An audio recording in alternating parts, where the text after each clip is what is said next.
শ্বাসকষ্ট নিয়ে হাসপাতালে ভর্তি হয়েছেন দেশের জনপ্রিয় অভিনেতা ও প্রযোজক জাহিদ হাসান। গত 4 দিন ধরে রাজধানীর একটি হাসপাতালে ভর্তি আছেন তিনি। অভিনেতার ঘনিষ্ঠ সূত্রে জানা গেছে, 10ই জানুয়ারি নাটকের শুটিংয়ে নেপালে গিয়েছিলেন তিনি। সেখান থেকে ঠান্ডা লাগে, 7 দিন নেপালে থেকে অসুস্থ হয়ে পড়েন। এরপর 17 তারিখ শুটিং শেষে নেপাল থেকে ফিরেই সাধারণ চেকআপের জন্য হাসপাতালে গিয়েছিলেন জাহিদ হাসান। তখন তার শারীরিক অবস্থা বেগতিক দেখে চিকিৎসক হাসপাতালে ভর্তি হওয়ার পরামর্শ দেন। এদিকে হাসপাতাল কর্তৃপক্ষ জানায়, অ্যাজমার সমস্যা প্রকট হওয়ায় তাকে আনা হয়েছিল। তিনি হাসপাতালে সি ব্লকের একটি কেবিনে আছে। চিকিৎসকরা জানান, ঠান্ডার সমস্যা, প্রেশার, ডায়াবেটিস এই কারণে জাহিদ হাসান অসুস্থ হয়ে পড়ে। এখন তার শারীরিক অবস্থা অনেকটাই ভালো।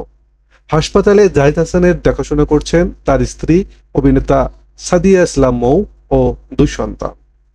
90 দশকের জনপ্রিয় অভিনেতা জাহিদ হাসান এখনো কাজ করে যাচ্ছেন সমানতালে। অভিনয়ের পাশাপাশি প্রযোজনাতেও সময় দিচ্ছেন তিনি। ঈদুল আজহার প্রেক্ষাগৃহে মুক্তি পেয়েছে জাহিদ হাসান অভিনীত সিনেমা উৎসব। তানিম নূর পরিচালিত পারিবারিক গল্পের এই সিনেমায় আরও অভিনয় করেছেন আফসানা মিমি, অপি করিম, চঞ্চল চৌধুরী, জয়া আহসান প্রমুখ। মিরাজুল ইসলাম শাকিল, জনস্রোত।